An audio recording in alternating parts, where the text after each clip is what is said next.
मुख्यमंत्री खट्टर साहब उसके मुख्य अतिथि हैं और एमपी साहब संजय भाटिया जी उसके पूरी देखरेख उनकी कैंपेन ओवरऑल इंचार्ज हैं। साथियों, सवाल इस बात का है कि 8 साल में पहली बार ब्राह्मण महाकुंभ, आप लोगों ने शायद इससे पहले हरियाणा में सुना ही नहीं होगा, लेकिन 8 साल में अपनी कुर्सी बचाने के लिए मुख्यमंत्री जी अब कुंभ कर रहे हैं, ब्राह्मणों को याद कर रहे हैं। चलो अच्छी बात है, कोई प्रॉब्लम नहीं है। अब हमारी मुख्यमंत्री जी से डिमांड है, मांग है, 5 मांग है। पांडवों ने भी 5 गांव मांगे थे और जब वे गांव नहीं दिए गए तो फिर महाभारत हुआ था। तो इस महाकुंभ में अगर ये 5 डिमांड हमारी मांग नहीं मानी गई तो महायुद्ध वाला, महाभारत वाला महायुद्ध ही होगा। और वो क्यों होगा मैं बताता हूं। डिमांड क्या है? सबसे बड़ी, किसी भी समाज के लिए, क्षेत्र के, देश प्रदेश, कोई भी हो, चाहे मान सम्मान और इज्जत की बात होती है पहली चीज। और हम तो इस चीज को पहला पक्का मानते हैं कि ब्राह्मण का मतलब बलिदान और स्वाभिमान। तो पहली डिमांड है भाई ये कि मुख्यमंत्री जी ने एक ब्राह्मण की गर्दन काटने की बात कही थी, आज तक माफी नहीं मांगी है। प्रश्न पत्र में क्वेश्चन आया था कि अपशकुन क्या है? काला ब्राह्मण, ब्राह्मण की लड़की को देखना। तो काला तो कृष्ण भी भगवान था, काला तो भोलेनाथ भी है। अरे हमारा तो देश आधे तो फालतू काला गए हैं, तो काला क्या हो गया? चाणक्य भी काला ही था, गणानंद का नाश कराया था। तो भाई साहब, पहली डिमांड है कि इन पर माफी मांगा। किसने वो प्रश्न लिखा था? आज तक नहीं पकड़ा गया कोई। निकल जा, गुस्से में निकल जा, आज तक माफी नहीं मांगी है उसके बावजूद। तो ये तो घमंड है। तो भाई पहली डिमांड या दूसरी डिमांड, केंद्र में इनकी सरकार, राज्य में इनकी सरकार, लिखा गया ब्राह्मण बनिए, भारत छोड़ो। जेएनयू में लिखा गया। जेएनयू में उस जगह पे अगर बम फूट जाता तो क्या लोग पकड़े नहीं जाते? इसका मतलब वहां गोली चल जाती तो क्या लोग पकड़े नहीं जाते उस टाइम? सिरसा में मुख्यमंत्री जी का, ये तो यहां पे तो सरकार है, गब्बर सिंह हमारे यहां पे गृह मंत्री हैं। अगर हरियाणा पंजाब ब्राह्मण बनिए भारत छोड़ो, क्यों भाई? तो क्या कर रही है पुलिस, आईबी, सीआईडी? इनको पता नहीं चल रहा, अभी तक ये नहीं पता चल रहा कि वो कौन लिख रहा है, कैसे लिख रहा है। ये दूसरी डिमांड है भाई साहब। तीसरी डिमांड ये है, क्योंकि ब्राह्मण महाकुंभ हो रहा है तो ब्राह्मणों की, जहां करनाल में मैं बैठा हूं, तो भाई साहब फिर सबसे पहले तो, क्योंकि आज एक ट्वीट आ रहा है संजय भाटिया जी अपने एमपी साहब का कि ब्राह्मणों को उपहार देंगे मुख्यमंत्री। कोई राजा है गे मुख्यमंत्री, आपको उपहार देगा? हम सुना करते कि पुरानी फिल्मों में वो राजा था, वो ब्राह्मणों को बुला के उपहार देता था। भीख नहीं मांग रहे, अपना हक मांग रहे हैं, ब्राह्मण बात है या। और सबसे पहले तो करनाल की सीट थी लोकसभा की, तो ब्राह्मण सीट बोली जाती। तो याद है, यह घोषणा करे केंद्र में 4 आड़ा एमपी हैं, एक मंत्री बनाओ भाई। राज्य में 15% ब्राह्मण है पूरे हरियाणा में, एक राज्य में एक और मंत्री होना चाहिए। ये कह रहे हैं ना।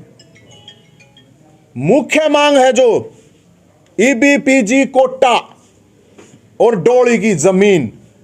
और मैं ये आप लोगों को ध्यान में रखना प्लीज, आप, ईबीपीजी अकेले ब्राह्मणों की डिमांड नहीं है, डोली की जमीन अकेले ब्राह्मणों की बात नहीं है, उसमें पंजाबी, बनिया, ठाकुर और ब्राह्मण हैं ईबीपीजे कोटे में, जो इस सरकार ने खत्म कर दिया। डोली की जमीन अलग अलग जातियों को, कुमार को, नाई को, धोबी को, तेली को, ब्राह्मणों को, अलग अलग कम से कम 15-20 जातियों को वो जमीन मिली हुई है। और अंग्रेजों ने भी आज तक ना कराया। ये सरकार कह रही है कि हम नहीं थारी कागजी कार्रवाई रजिस्ट्री देंगे। जी को ये कह रहे हैं कि ब्राह्मण बलिदानी है, स्वाभिमानी है, और ब्राह्मणों का जिस तरह से अपमान किया गया उसको लेके भी माफ़ी मांगे। और उसके लिए उसके अलावा जो मैंने आपको डिमांड बता दी है, EPPG और ये जो डोली की ज़मीन, ये आप कहीं पर लिखवा दिया नाम है इंस्टीट्यूट भगवान परशुराम, कोई ज़रूरत नहीं है। भगवान परशुराम ने हमारे दिला में है, भगवान परशुराम का नाम इतना बड़ा है कि उसकी ज़रूरत नहीं है किसी उसको। कदे लेगा 1000 गज की धर्मशाला की जगह लेके धर्मशाला दे दिए 5 लाख रुपये, बिल्कुल नहीं। लड़के लेंगे कति हाथ जोड़ के नहीं, कति हाथ जोड़ के नहीं लीजिए अपना हक है। सरकारी हाथ तोड़ के लेंगे, हमने कति कोई हाथ फैलाने की जरूरत नहीं है। इतने दिन से लोग धक्के खा रहे हैं अपनी आवाज उठाने के लिए, कोई सुन नहीं रहा। ईब जब नौजवान जब जागरूक हो गए, ब्राह्मण समाज जागरूक हो रहा, तो अब उसको न्यू सोचा है कि तुम अपने क्या ना कर लो, तुम अपने क्या। हम न्यू कहे हैं भाई ये ब्राह्मण महाकुंभ है तो सबका न्योता होना चाहिए, सारी पार्टियां का। यो सर्व समाज है तो सारे समाज के लोगों का न्योता होना चाहिए, पूरा स्टेज पे फिर सारे समाज के लोग होने चाहिए। और ये कल रात 9 बजे तक स्पष्टीकरण दे सरकार। अगर भाई हाँ ये है, और मैं तो ये एक बात और कहूँगा, ये जितने भी बीजेपी के MP MLA हैं ये चुप क्यों बैठे हैं भाई? सांस क्यों नहीं काट रहे? ये अपने समाज की आवाज़ क्यों नहीं उठा रहे? के दब रहे हो, के दाब रहे हो? कोई फाइल दाब रखी है थारी, बोलते क्यों ना? इतनी तो आवाज़ ठास को कि भाई ये हमारे समाज की डिमांड है, मुख्यमंत्री जी आ रहे हैं। और जो ये कहे ना मुख्यमंत्री जी राजा राजा, क्या का राजा है? लोकतंत्र है, हमारा भी मुख्यमंत्री उतना है, थारा मुख्यमंत्री। प्रधानमंत्री जब न्यू कहने लग रहा है मैं प्रधान सेवक हूं, तो मुख्यमंत्री राजा क्या हो गया? कोई राजा वाजा नहीं मानते हम, क्या का राजा? वोट दे रखी है, लोकतंत्र है, नौकर को सेवक को जनता के वो हैं, चाहे को मुख्यमंत्री और चाहे को प्रधानमंत्री हो। आपको इनविटेशन तो सर एक मिनट प्लीज। तो इसलिए हम ये कह रहे हैं, ये हमारी 5 डिमांड हैं। और भाई पांडवा ने भी 5 मांगी थी, हमारी भी ये 5 हैं। और नहीं तो भाई महाकुंभ बोलने दो, फिर भाई महाभारत वाला महायुद्ध भी हो जाएगा, वो दिखा देंगे। अब किसकी जिसके भी सवाल है बताओ। आपको इनविटेशन मिला है ना मन ने मेरे को एक मिनट, तो रोज इसी कारण से एक, अरे भाई साहब रुको ना, रुको। ये जो डिमांड है ये कल तक स्पष्टीकरण देते, मन्ना न्योते की जरूरत थोड़ी है। ये बीजेपी वाला नहीं ना बुला रहे यार। युद्ध कैसे करेंगे? स्पष्टीकरण ना दिया तो युद्ध कैसे करेंगे?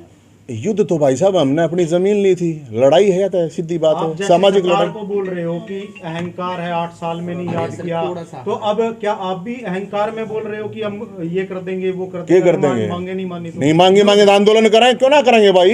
अपना अधिकार। भाई एक मिनट, अगर ब्राह्मण एकजुट हो रहे अपनी आवाज उठा रहे हैं तो अभी तक आप लोगों ने क्यों आंदोलन किया था? ओ गुरुजी भाई एक पूछ लियो, 1 घंटाड़े बैठा हुई मैं बताऊंगा। ब्राह्मण एकजुट होया था, इस फरसे के दम पे जमीन ली थी मेरे भाई। सरकार तो 8 साल हो गए थे धक्के खाते, एकजुट होया था, जमीन ले रखी है, रोड़ा मंदिर बनने लग रहा है। भाई ने वीडियो और फोटो भेज दूंगा, आप लोगों ने देखा था। सरकार ने खूब कोशिश करी थी ना, हो फरसा के दम पर फरसादारिया ने अपनी जगह ली थी, अपना आंदोलन करा था। नवीन जी मुकुट कैसे देंगे? चांदी का चांदी, ये डिमांड पूरी करवा दो, कति चांदी का असली बनवा के दूंगा भाई साहब। आगे से दोगे पीछे दोगे? कति आगे तो जा गए और पीछे क्यों दूंगा? आप कह रहे हो करनाल की सीट जो ब्राह्मण सीट थी, आपको इतिहास मालूम है? जाट भी यहाँ से MP बना है, तो जाट ने दे दो, ब्राह्मण भी बना है, और रोहतक की सीट नहीं दे दी। रोहतक की सीट दे दी ब्राह्मण को, इसमें क्या दिक्कत है? एक करनाल की सीट अरे एक मिनट मैंने जरूरी थोड़ी ब्राह्मण ने जाट ने दे दो। ब्राह्मण थे, अरे मेरे जाट ने दे दो, ब्राह्मण थे तो ब्राह्मण बन नहीं रहे बस तो भाई हमारी डिमांड है। आप तो ब्राह्मण की हम तो डिमांड कर रहे हैं, बताओ भाई साहब। ऑर्गेनाइजर हैं, उन्होंने कहा है कि नीरज शर्मा को भी इनविटेशन जाएगा, जो भी विधायक सांसद है सबको इनविटेशन जाएगा। उन्होंने ये बात रखी है जब प्रेस कॉन्फ्रेंस उन्होंने 2 दिन पहले की, तब ये बात। अब मैं बताता हूँ भाई साहब जी, आप जाइए अरविंद शर्मा, रमेश कौशिक, दादा गौतम, DP वत्स, उनकी फेसबुक पे जाइए। अभी कल तक 9 बजे तक की तो मैं आपको अपडेट दे रहा हूँ भाई। सम्मेलन है, वो इतने बड़े नेता हैं, उनके पास कोई गया हो, उनका कहीं उन्होंने कुछ डाला हो, आप ये भी तो समझो ना। ऐसा है तो इनविटेशन दिए जा रहे हैं सर। आपको क्या लग रहा है जो ये कार्यक्रम हो रहा है, क्या आप इसको राजनीति से प्रेरित देख रहे हैं, कैसे देख रहे हैं आप भाई इसको? साहब सरकारी राजनीति तो है, अपनी कुर्सी बचाना है, अपना कुंभ करवा रहे हैं और क्या कैसे है। बचाएगी? तो कुर्सी ब्राह्मणों ने कैसे कार्यक्रम बचाएगी? लिया। क्या आपको लग रहा है कि यहाँ पे ब्राह्मण ब्राह्मणों ने सरकार लिया को, कार्यक्रम सरकार से बीजेपी को हराना चाहते हैं ब्राह्मण, ऐसा लग रहा है आपको? नहीं ब्राह्मणों ने तो भाई साहब 90% वोट बीजेपी को ही डाला है, लेकिन जब मांग नहीं मानेंगे तो क्यों डालेंगे, और हम तो फिर समाज को कहेंगे मांग रख दी रे भाई साहब, रखोगे ना रख दी रे, रख दी। पहले